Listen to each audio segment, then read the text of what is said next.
Hey everyone, I'm Linda. I'm 24, and today I'm going to tell you how my dream of becoming a pediatrician nearly crumbled, all because of the one person who promised to support me forever. Have you thought about maybe taking a break from school? Matthew's question hung in the air over dinner. I froze, my fork suspended mid-air, instantly recognizing that manipulative tone he developed lately. We've discussed this before, I replied, keeping my voice steady. I'm not taking a break when I'm doing so well. It felt like deja vu, taking me back 2 years to the night we first met at my friend's gallery opening. He was everything I thought I wanted, charming, successful, and he seemed genuinely supportive of my ambitions. We got married within 6 months. Listen, babe, I'm just saying, we're not getting any younger. Don't you want to start our family? I was putting away my textbooks when my phone buzzed. It was Margaret. Girl, did you see the time? Rounds in 20 minutes. I panicked. Matthew, did you mess with my alarm again? He shrugged nonchalantly. It keeps me up at night. That's the third time this week, Margaret muttered when I arrived, rushing to the hospital. Something's off, Linda. I pushed it out of my mind and threw myself into my pediatric rotation. Working with kids reminded me why I fought so hard to be here. That was fantastic work with the Thompson kid, Dr. Chen said, catching me after rounds. You have a natural gift. Ever thought of specializing in pediatrics? I'd love that, I beamed. I'd be honored if you could mentor me. Absolutely, she smiled. You've got potential not many show. Later that evening, Matthew seemed unusually interested in my phone. Who's this Dr. Chen you're always texting? He asked, casually. She's my mentor. But wait, how do you know I'm texting her? I saw the notification, he said. I frowned. My phone was in my bag across the room. You've been checking my phone. Can you blame me? His voice rose. You're always at the hospital or studying. How do I know what you're really up to? I'm doing what I've always done, Matthew, pursuing my dream of becoming a doctor. You used to support that. That was before I realized how much it would take you away from us, he snapped, his eyes darkening. From our future family. Later, in our shared office, I noticed my laptop was open. I always closed it. Checking a browser history, I found searches I never made. He had been monitoring everything. The next day, at the pediatric ward, a tiny voice interrupted my thoughts. Dr. Mitchell, look what I made for you. Little Emma held up a crayon drawing. It's beautiful, sweetie. Is that us? Yeah. When I grow up, I want to be just like you. My phone buzzed again. Margaret. We need to talk. Matthew came by the study group asking weird questions about Dr. Chen. This isn't normal. I stared at the message, my hands trembling. The sweet man who swept me off my feet 2 years ago was disappearing, replaced by someone I barely recognized. I came home to find shredded study materials scattered across the floor. My laptop screen was shattered, the hard drive ripped out. What happened here? I asked, my voice shaking. Oh, those old papers. Matthew's tone was infuriatingly casual. I was cleaning up. They looked like trash. Those were my annotated study guides. My finals are next week, and my laptop. Maybe if you put as much effort into us as you do into your books, things wouldn't be falling apart, he snapped. Desperate, I called Margaret in tears.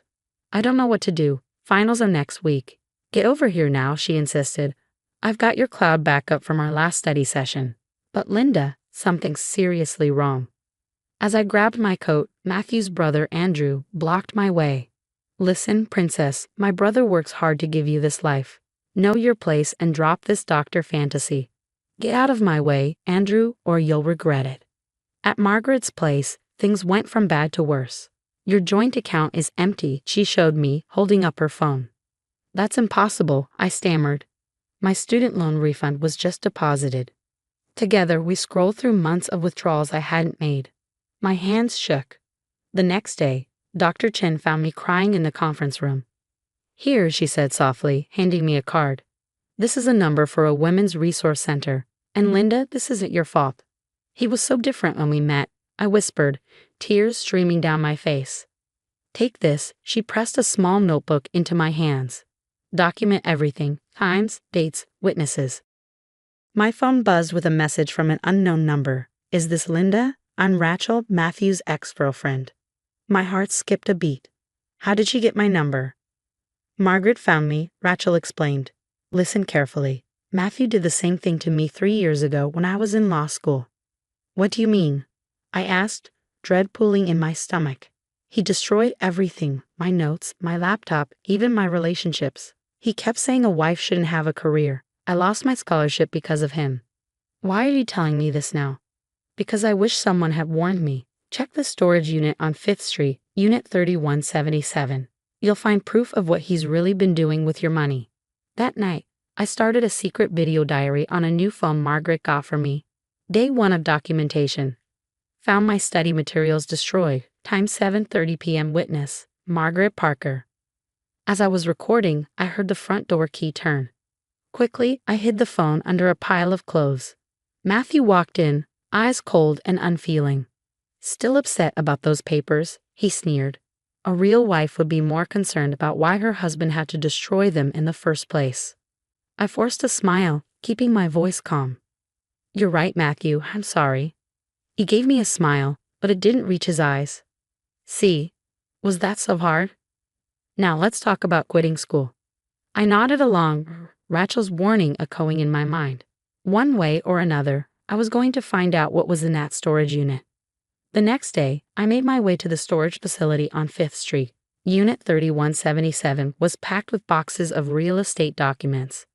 My hands trembled as I flipped through files, falsified loan applications, forged signatures, illegal property transfers. I've been trying to track these down for months, a voice behind me said, making me jump.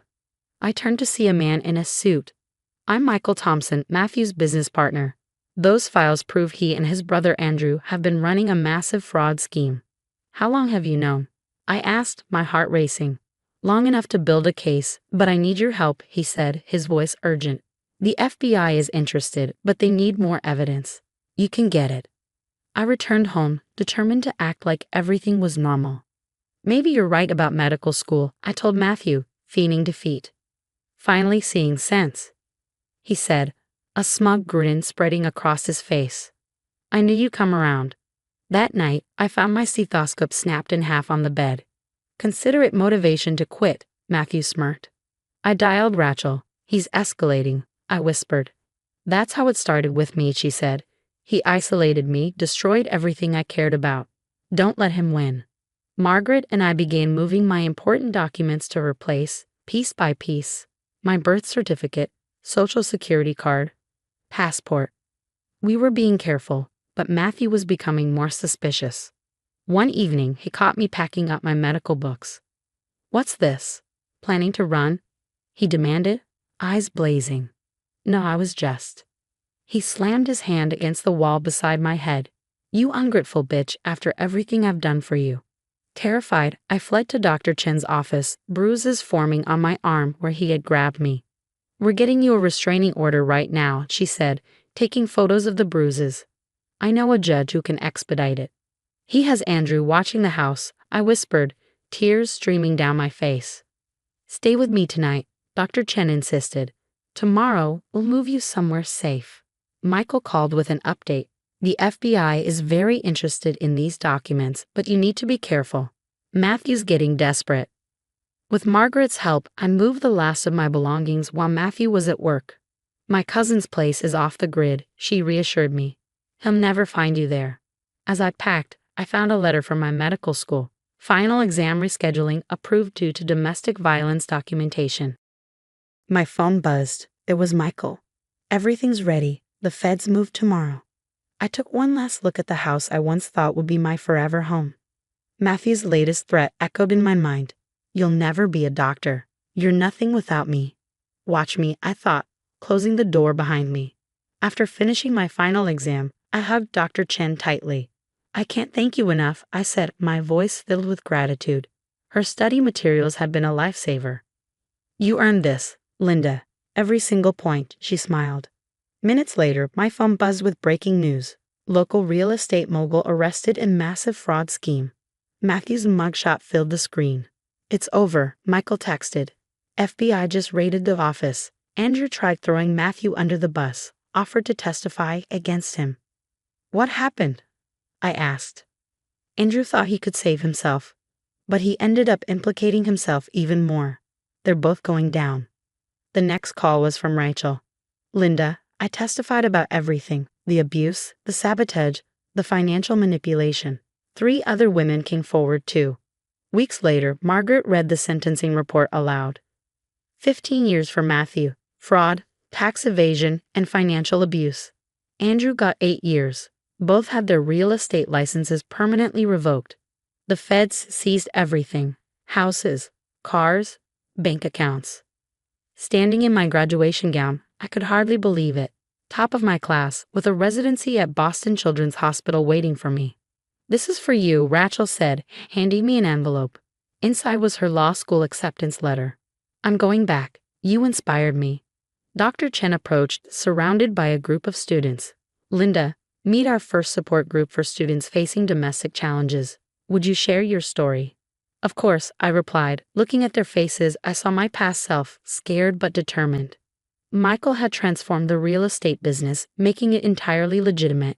Your case helped us clean house completely, he told me one day. Then a letter arrived at the hospital with a prison return address. Matthew's handwriting was unmistakable. My dear Linda, I'm so sorry for everything.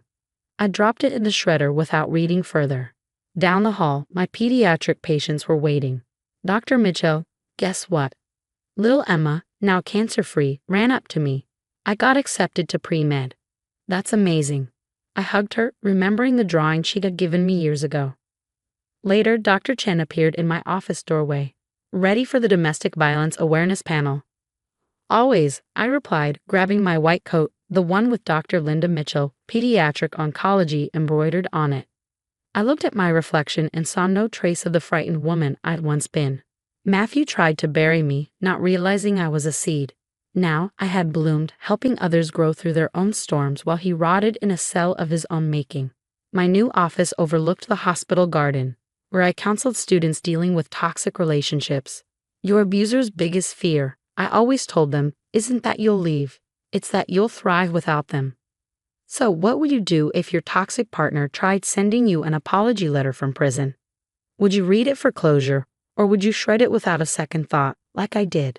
Share your thoughts in the comments below.